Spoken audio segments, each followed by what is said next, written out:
morning, everybody. It's your boy D Max. So let's go ahead and talk about some things. So I really want to dig a little bit into this whole cancel culture thing because the more I read into it and the more I study it, the more I'm beginning to see that cancel culture is beginning to replace our old methods of protesting. And I don't know if I'm against that. The only thing that I'm against when it comes to cancel culture is I feel like we need a vetting system to expose the corporate entities that's paying groups to use their identity so that they can push a certain narrative and that they can punish certain people. But outside of that, I see cancel culture as being the new route for us to be able to protest and to be able to do it in a fair bit of safety. When you look at incidents like the Kyle Rittenhouse incident, where in Kenosha, Wisconsin, he ended up shooting and killing two of the protesters.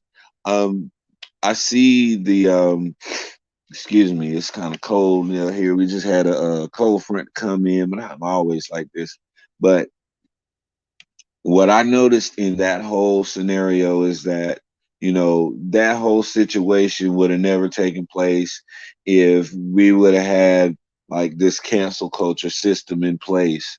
And it's proven to be effective because we've seen the results of what cancel culture can do. We've seen some of the people who have been affected by cancel culture, and we see the type of attention that it garners and the respect that it garners. So when people in the spotlight hear the word cancel culture, it puts them on notice that there's something that is not being lived up to. There's a standard that is not being met. There's a bar that is not being lived up to. And cancel culture is supposedly to hold you accountable to that. But like I stated before, the big problem comes in when you have to ask the question, who's controlling the group that's petitioning for the cancellation? That's always going to be the biggest issue with me when it comes to using cancel culture as a form of protesting, because this is going to be the innovation in protesting.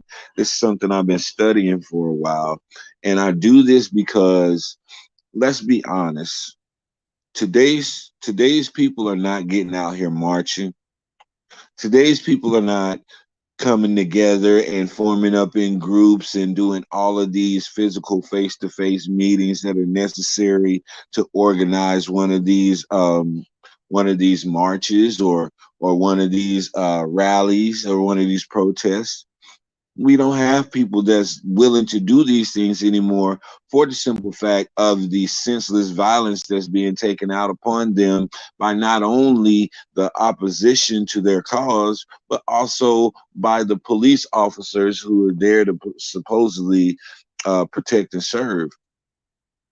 And so this new form of protest, which is sweeping the country, definitely needs to be regulated, because if not, it's going to be used just like everything else. Now, just like I do, inside of these protests and marches that we do have agents that have been slipped in to sabotage the movement. Well, guess what? Same thing's going to happen with this movement. Same thing is going to happen with cancel culture. And that's why I'm constantly bringing up these outside entities who are going to pay a handsome price to use this group's identity to let the world know that they're displeased with something. And so when you see groups like BLM and having to account for $63 million, where is this $63 million coming from? This isn't from mom and pops donating $20 here and there, $50 here and there. There are big time people who are donating into this, and I promise you it's not black people. It's people who want influence inside of this movement, and they want to basically rent out the identity of this movement so that they can discipline and punish and correct people who they choose to. This is the problem. This is really the only pushback that I have for cancel culture.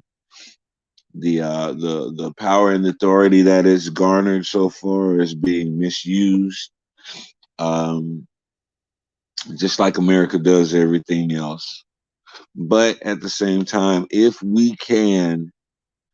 we put forth the effort to go in and actually vet this system out, get rid of these corporate entities who like to bribe and hold them accountable and cancel them, then cancel culture will be really effective, and it can become the new innovation in protesting. So this is something that I really going to study a little bit more. I'm going to look into it a little bit more, but I definitely wanted to plant this seed out here in the YouTube universe so that other people can grab a hold to this and talk amongst yourself about it. Maybe there's something that you see that I'm not seeing, but these are just the insights that I've gotten right now based on just my mind, my heart, and the things that I've been studying over the years. And so it would be hard for me to try to break it down because, like I said, it's years of study, and to try to wrap it up in a 30 or 45-minute episode on a podcast is practically impossible. You still won't understand what I'm talking about. But like I said, just to wet the tongue a little bit, just to get the idea rolling around in people's head, we really must put some heavy and serious consideration on how cancel culture is used, because this is the new protest. This is the new way that we show our social discord as a unified mass.